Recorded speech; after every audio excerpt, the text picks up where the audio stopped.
We're back. Woo! It's my fault again. I'm trying to get educated, you know. Yeah, so you're a terrible human being for becoming an educated woman. And speaking of violent white men,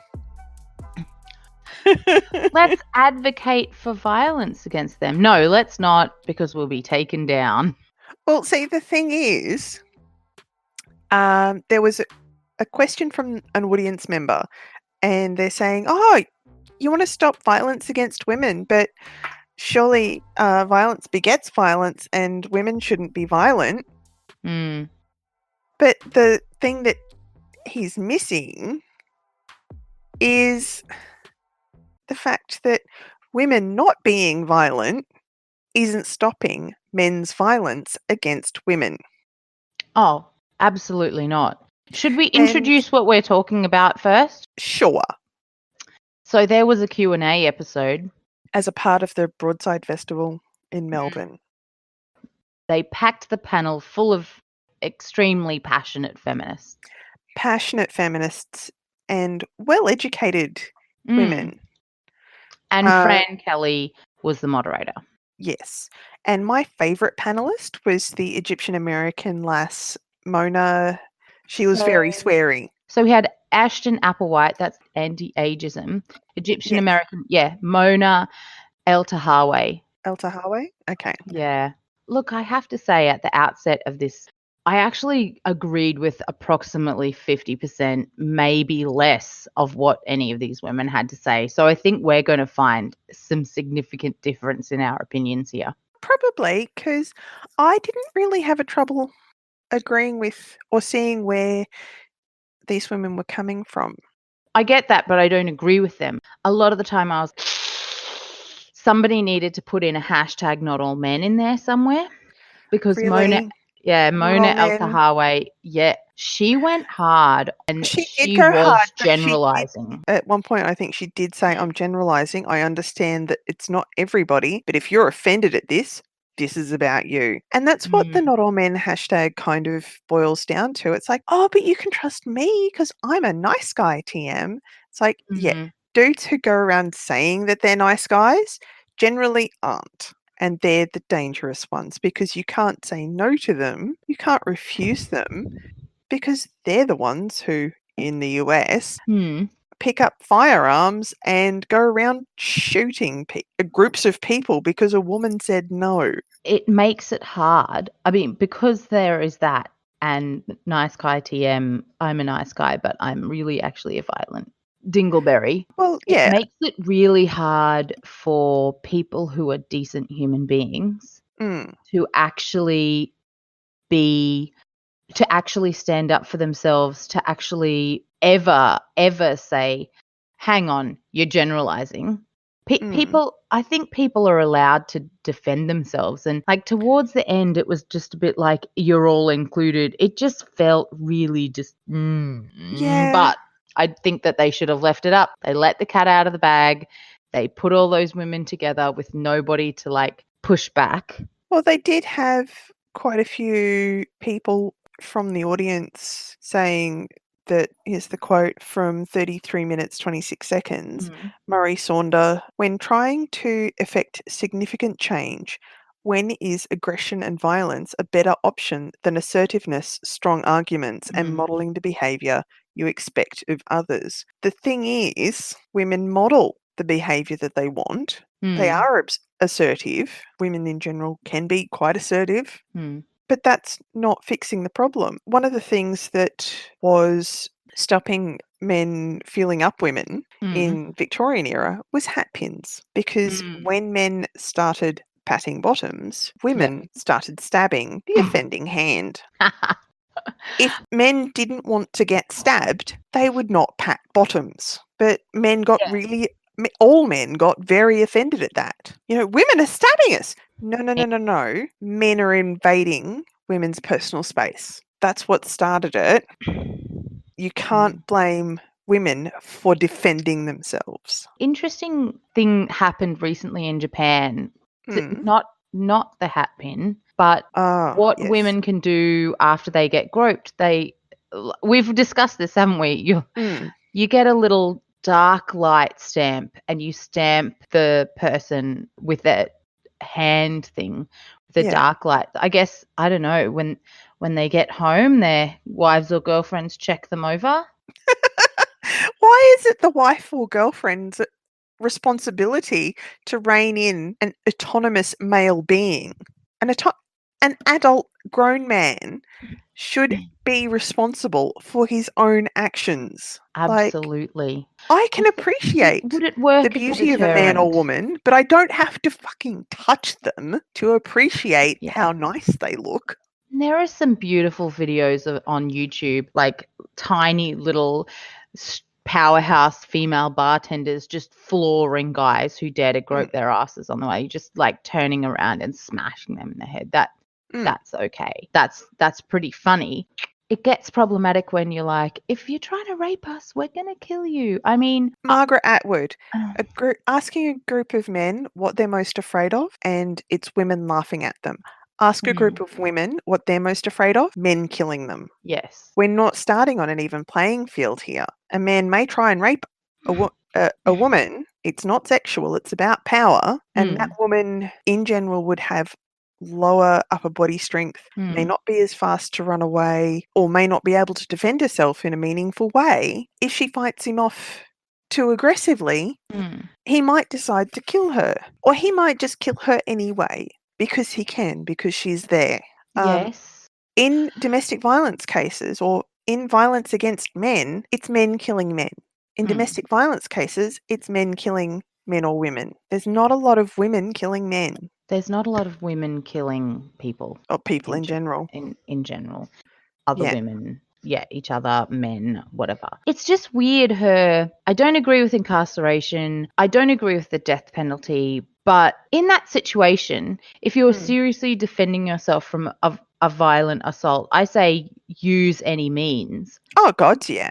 And she can go out there and do her self-defense training all up and down. But sitting on TV in the middle of a show saying, let's kill the guys if they try to rape us. It was so inflammatory. It was part of a larger point that she was trying to make, though. Her point was, we want to stop violence against women. Men aren't stopping by women modelling good behaviour. When men behave badly by raping, assaulting, abusing us, maybe we should start killing them, and that will get the message across, because trying to change the law, trying to change society, trying to change public opinion and views in the media and all that sort of thing, women are protesting, like Take Back the Night. Women are setting up domestic violence shelters and having no funding or very little funding in Australia for domestic violence shelters. In New South Wales, they actually have legislation that is go home, stay home for victims of domestic violence.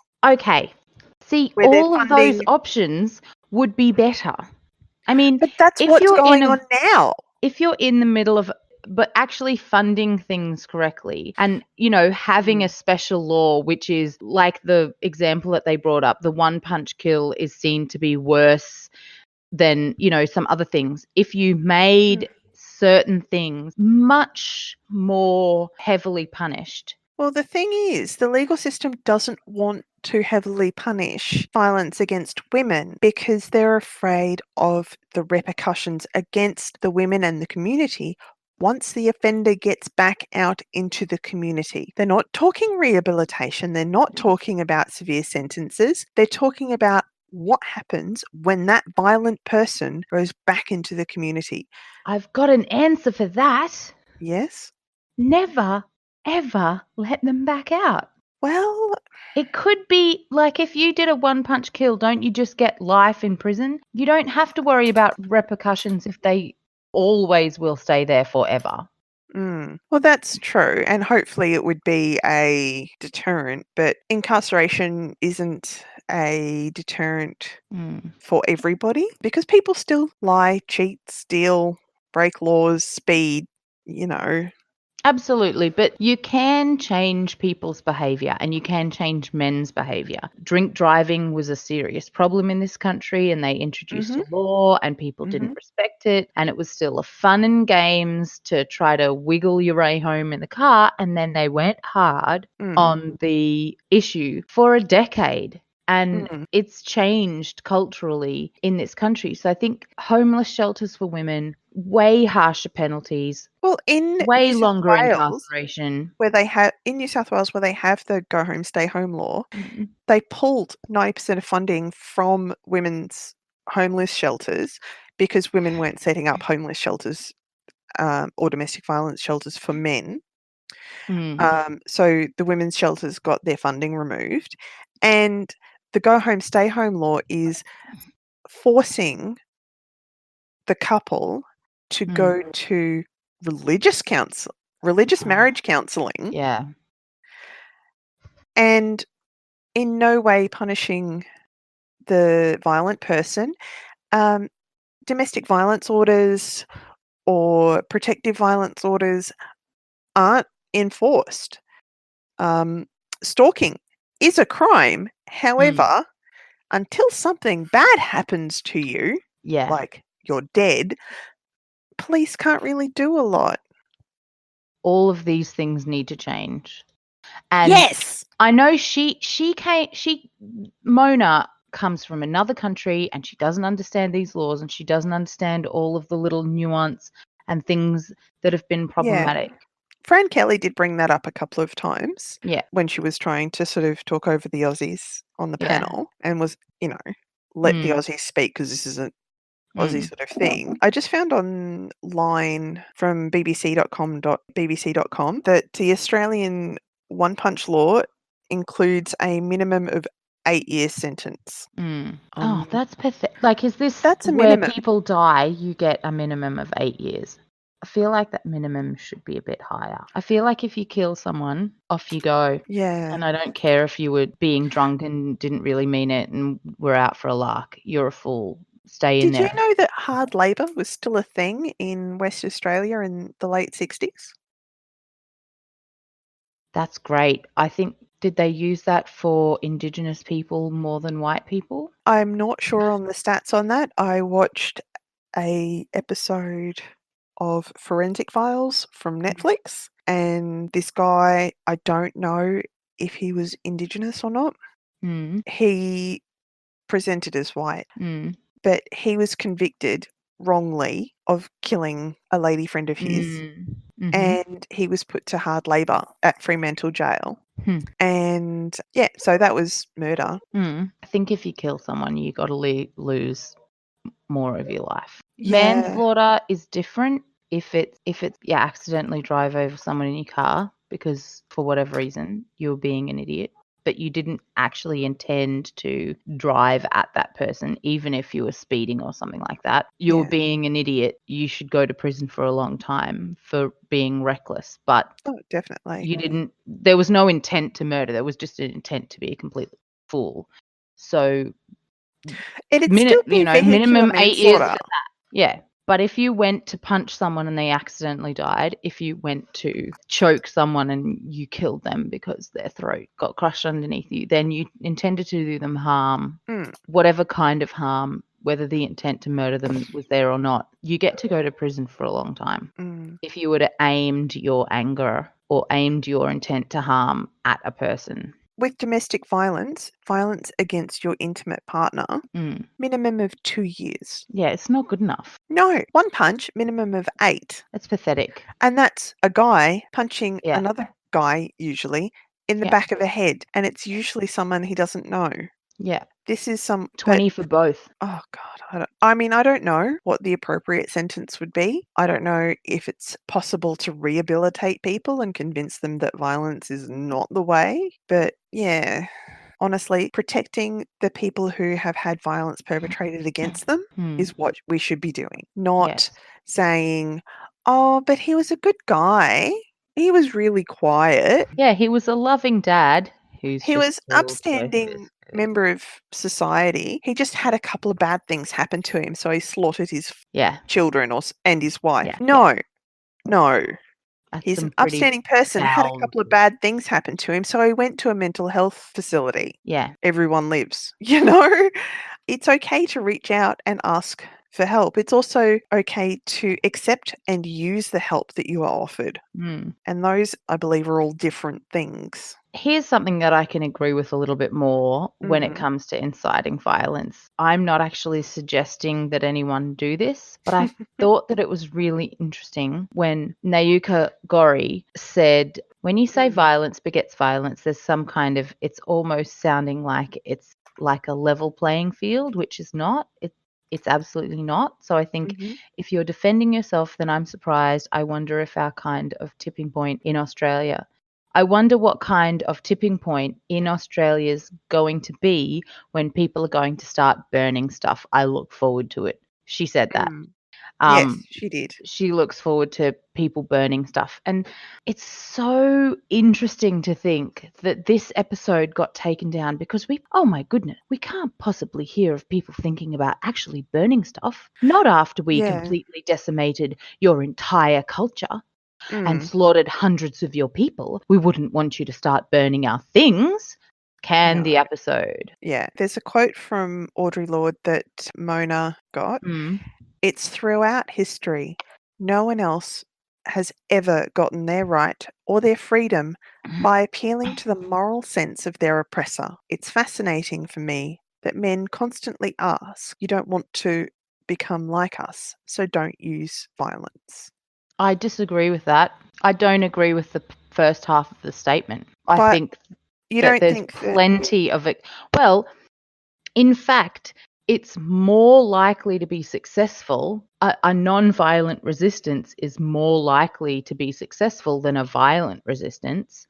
Across the course of the history, if you map struggles Okay. that have been waged across history, Freeing the African American slaves, that was violent. yes, freeing India from the rule of the Europeans, non-violent. I mean, there ended up being some violence, It but was fairly violent. it wasn't perpetrated from them. They suffered a lot of violence They did. from the oppressor, but Yes. they didn't wholesale turn around and kill all of the white men that were in the country. Gandhi led a peaceful revolution, and there are Part of plenty of Gandhi's revolution, though, was to start grassroots spinning, weaving farm collectives in the local community, they which was refused seen to work under, as violent by but the British overlords. but it's still non-violent. So It what is I'm saying. physically not violent, but it's usurping the power of the white overlords. But it still gets to stay in the category of the 60% versus the 30% of the non-violent ones being successful at a rate of 60%. It's in a TED talk I watched. It works more often because the problem is if you have a non-violent struggle. Like the suffragettes? No, that wasn't necessarily all non-violent. Most of the suffragettes were non-violent. There were militant wings of the suffragettes, and they were the ones who were throwing bricks through windows and lobbing Molotov cocktails and horsewhipping with Winston Churchill. Yeah. Yay! But most of the suffragettes were non-violent. But that's right. So they were doing hunger strikes, and then having tubes thrust down their throat and being force-fed and having unnecessary medical procedures like hysterectomy because they were hysterical. I love that word. Not. No, but here's the thing. If you have 100 people standing quietly in the street with a placard and you're saying, whatever, we want this, and you just that's what the keep going Extinction and keep Revolution going was doing. and keep going. Well, they were blocking traffic. But if you just keep going, the first person who picks up a rock and throws it is getting taken to prison. They're going to sit in there. Then the next person who picks up a rock and smashes a window, then the police can take them. Now, but with Extinction Rebellion, they were being arrested and they were being non-violent. They weren't touching anyone. They weren't shouting. They were just, lying about on the street. They were breaking the law. They were trying to prove a point. Not,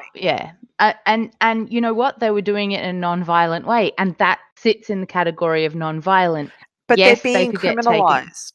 They are. That's They're terrible. Getting their dole payments taken away from them. They're being put in prison. They're being named, and the government wants to put in name and shame because these people are protesting. And how many people think what the government's doing is completely overbearing? Many, many more than if one of them had have picked up a gun and shot at someone or started actually breaking things. You carry the public sentiment along a lot further with you, maybe unless you're a Brisbane commuter, but you do. You carry the public sentiment along a lot further with you the longer you don't actually start breaking things or hurting people. Even breaking things is not hurting other people. When you physically start hurting people.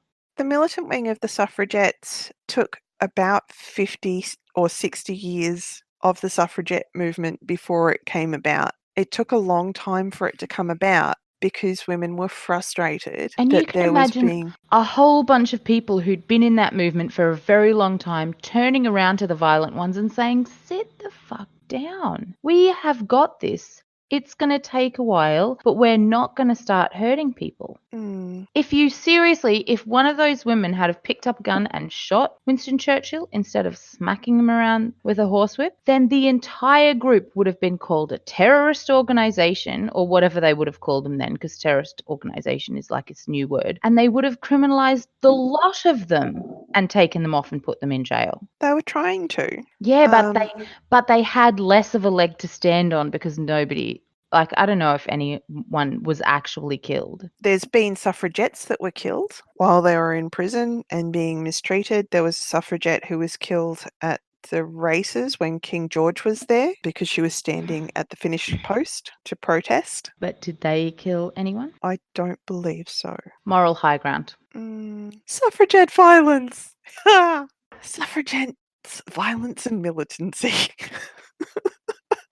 Oh, yeah, the British Library. Love it. Suffragette actions were not terrorism. 8 facts you didn't know about the suffragette movement. Women over 30 and homeowners. Yeah. Ooh. Yeah.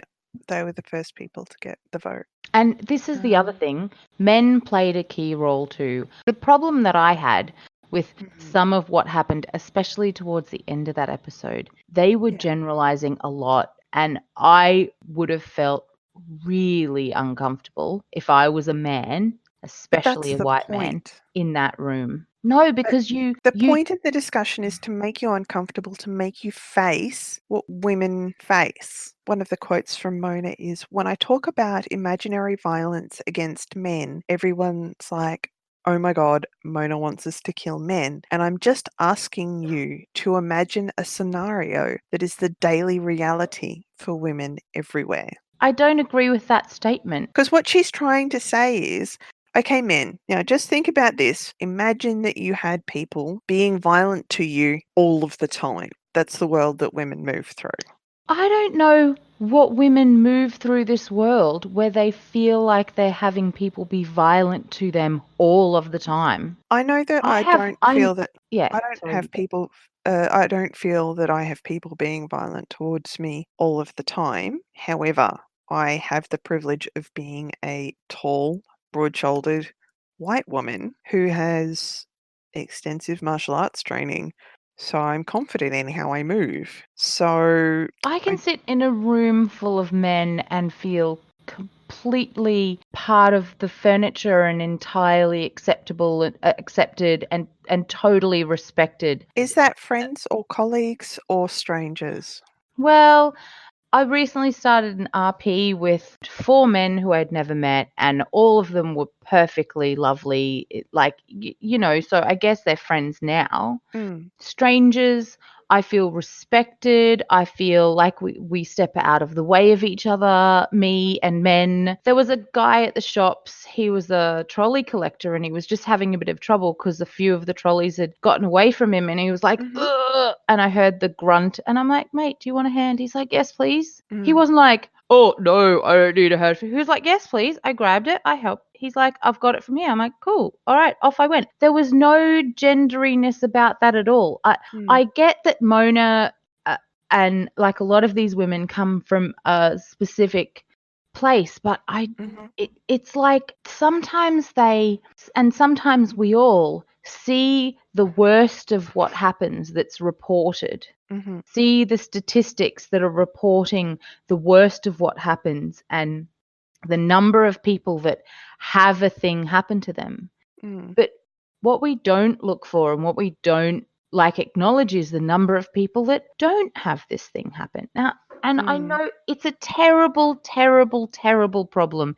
It must stop, and the people who do it must be addressed. But if we use the brush that is too wide, we really risk alienating people. And I can tell you what I have never felt in my life. I've never been accused of being a violent oppressor as a woman.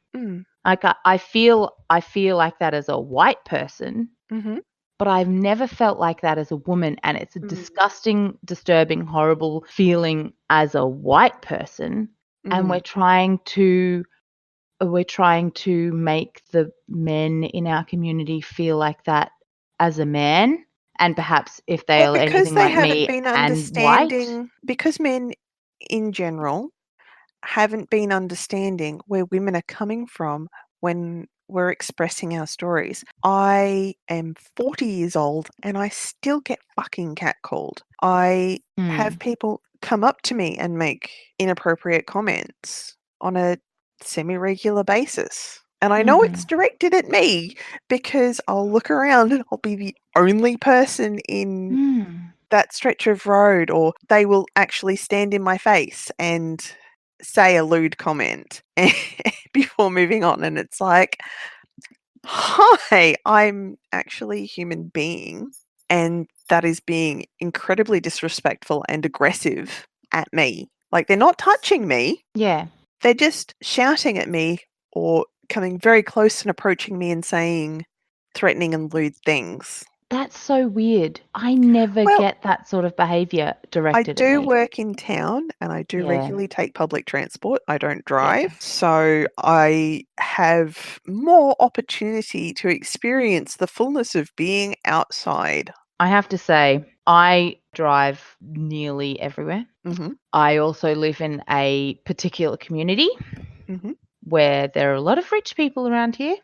Thank you, organisation that pays for my house, because we wouldn't afford to live here ourselves. I also work in a particularly respectful, pro-women environment as well. I mean, you can't get a more pro-woman environment than the type of environment where I work. So, like our experiences of the world are really different. Yeah. I mean, I also used to do a lot of clubbing back in the day. Oh, I definitely did that as well. I did that as much as I possibly could. For example, when I would buy a jug of bourbon and Coke back in the days when that was a thing, I would get 7 or 8 shots of bourbon in my bourbon and Coke. I found out in the last few years you're only supposed to get 3 or 4 shots in a jug of bourbon and Coke.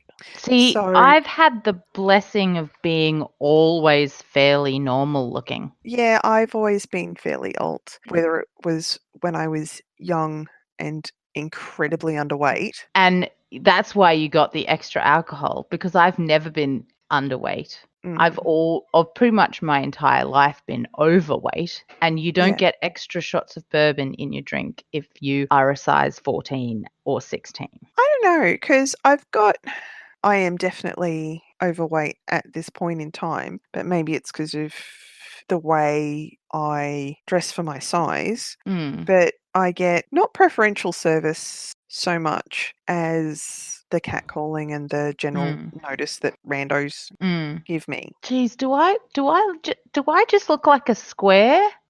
I mean, I've done theatre.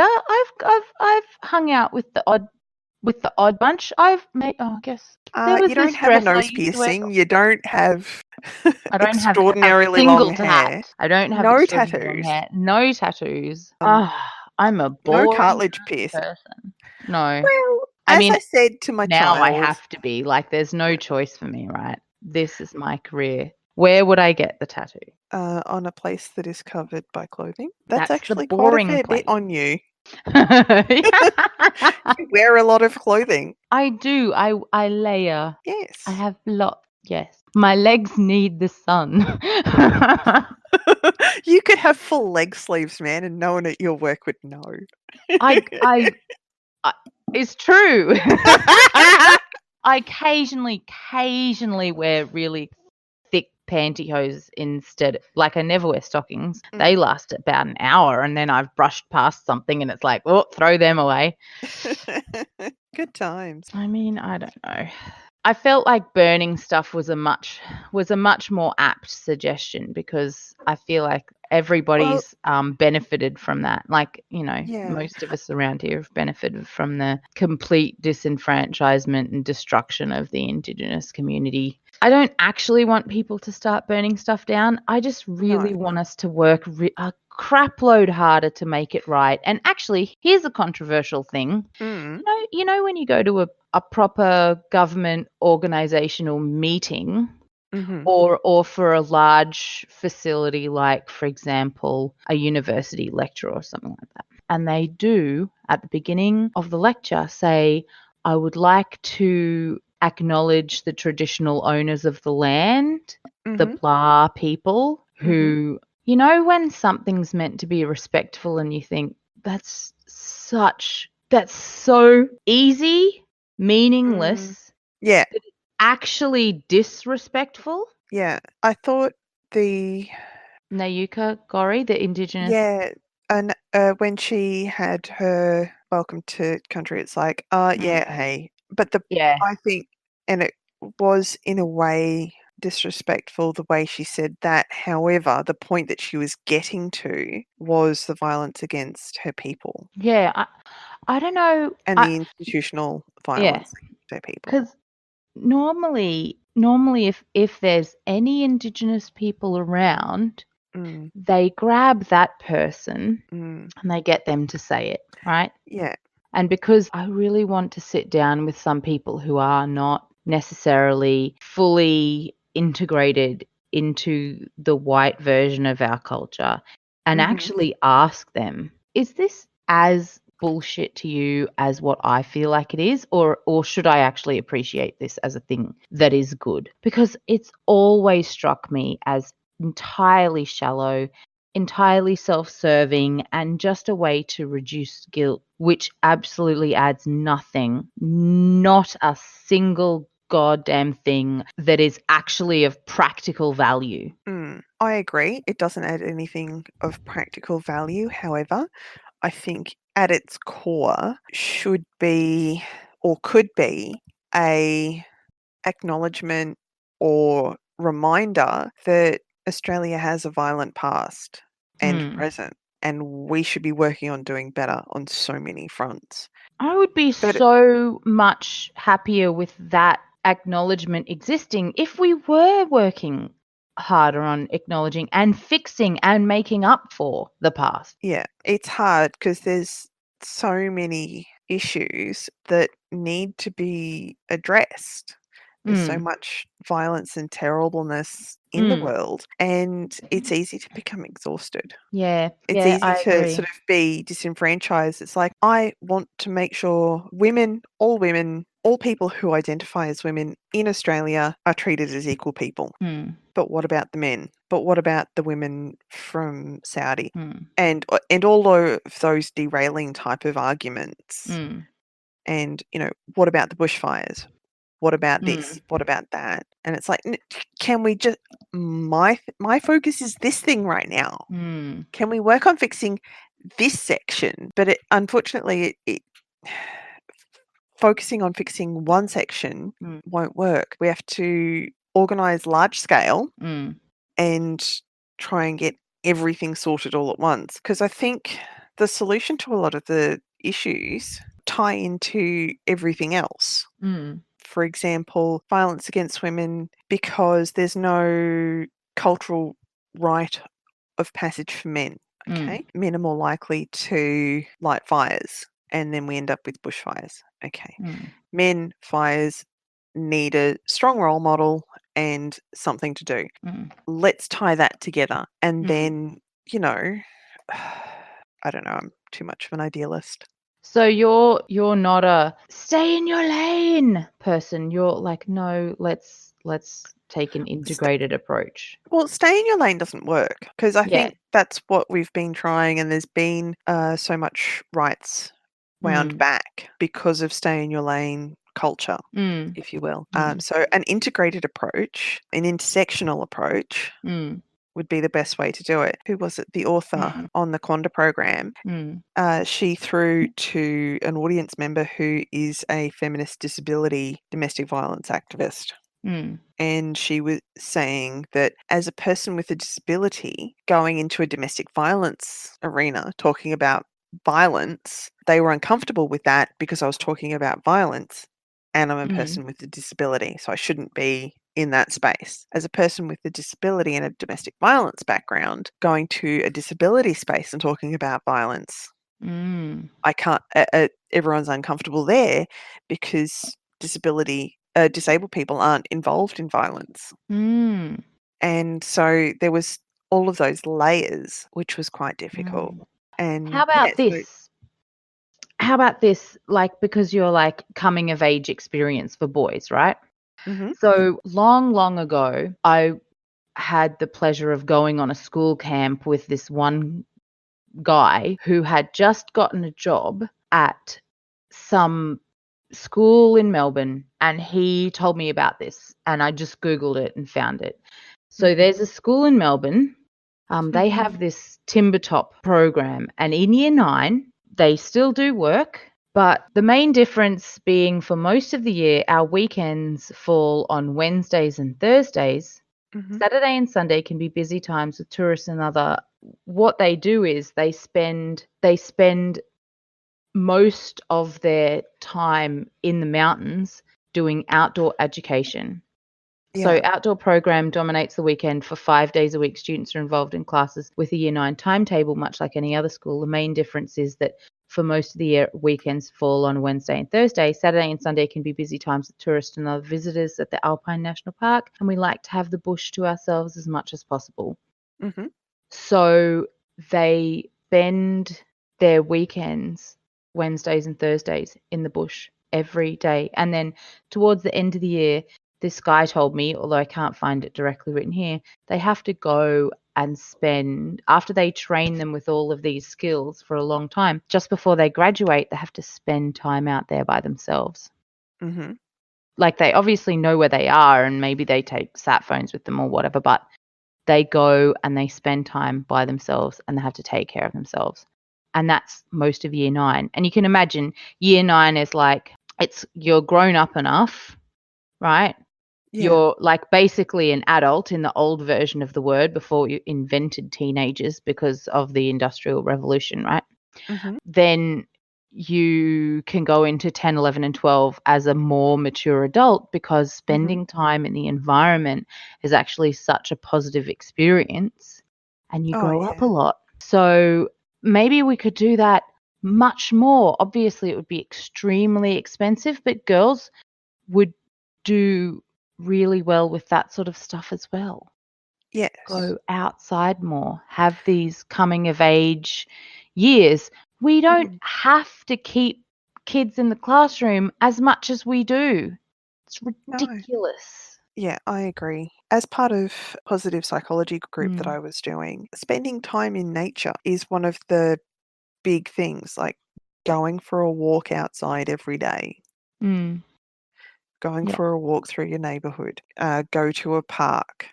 That sort of thing is like right up there in positive psychology research. Being outside and in nature with green stuff, well, brown stuff in Brisbane, is good for the brain, astoundingly. Like, we spend too much time at school, at work, not doing things that are positive for our brain and our body necessarily. And you think of the amount of time that people waste because they have to be there for so long. They have to be in the workplace for so long. If the workday for everyone was significantly shorter, then the amount of stuff that you do during that workday is huge. You can get an entire day's work done in 4 hours. You don't have to be there all that time.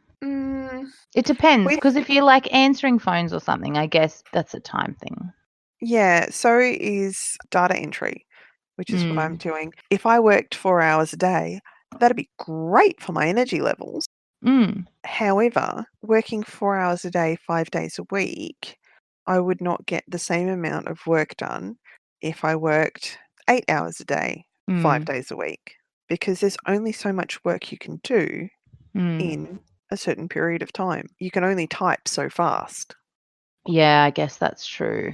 But I agree that especially when we have young children that we're looking after and things like that, that we should be able to have that have our working time fit around child pick up and drop off. Because when I was working full days a couple of years ago and doing 5 days a week and had full custody of my son, we would be getting on the train at 6 a.m. Yes. at home. Yes. Dropping him off at school at 7, and then I'd be walking to work starting at 7:30, and then finishing, and then coming and getting him, and then getting on the train to go home. It was more than 12 hours. Yeah, that's terrible. Yes, I couldn't do that. There's a reason I work part-time. Well, because I need to not work like that. And I did it. The last time I had to do it was in Townsville. Yeah. And they took me from a 80% to 100%. And it broke me. And I was in tears all the time because I'm not aware that both of my children had ADHD, right? I was not aware why the energy they required was so much higher.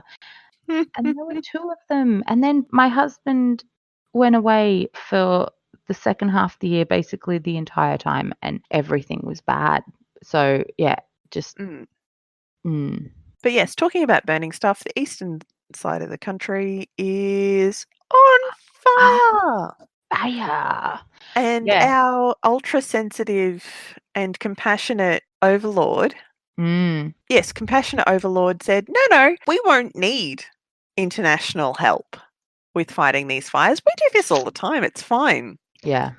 Our fires are collapsing from exhaustion. Yeah. Like the entire eastern seaboard is on fire. I was looking at the QFES alert website and put my postcode in. I live in suburbia. And I thought, no, there's no way my postcode will be represented in any way on this website. And lo and behold, I'm in a narrow section of will not spontaneously combust. And around my area, there is a lot of places that are in the colour of may spontaneously combust. Yeah. I can imagine there's a few places around here that might. Yeah. And it's like only within a few kilometres of where I am. But I mean, there is a couple of schools that have bushland nearby. There's some parks and things like that. And obviously they're all listed on the most likely to spontaneously combust. But I know it's pretty bad. It's terrifying. It's been so dry. Yeah. And the Guardian says that the army is ready to be deployed in New South Wales and Queensland. Yes, because of the fire. I heard that too. When I was young, I think maybe 10, we moved from country Victoria to suburban Victoria into Melbourne. And my dad was in the armed services at the time. And he got deployed to where we had just moved from. Yeah. Because the fireys were exhausted because of the really bad fire danger. However, it wasn't the entire eastern seaboard. It was northern country Victoria that was on fire. Yeah. There are like 70 fires in Queensland at the minute. That was 30 years ago.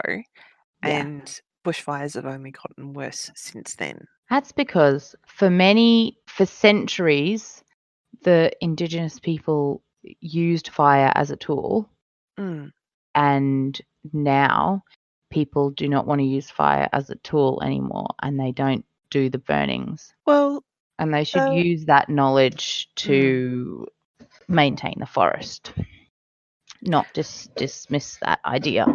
Rural fire brigades do try to do backburning, not as much as our Indigenous caretakers did, but they do try and do as much as they can. But the time frame that they can safely do backburning is getting shorter and shorter. Yeah. There are fewer and fewer days because of the climate change. And our compassionate overlord has said, the people who died in the New South Wales fires most likely voted Green. What? Yeah, actually quoted as saying that. Our lovely reporting team are telling reporters who do bring the issue up to not today. Yeah. Did you hear that? Not today. Yeah. It was compared to mass shootings and gun violence in the US. Like, sorry, it's not a political issue unless you just... they, as in calling it a political issue, is such a cop-out.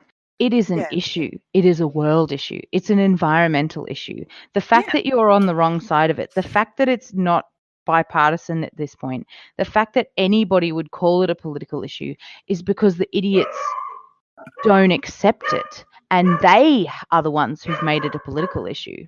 It is an environmental issue, and it'll always, when the data agrees with you, you're not the one who's making it a political issue. Yeah.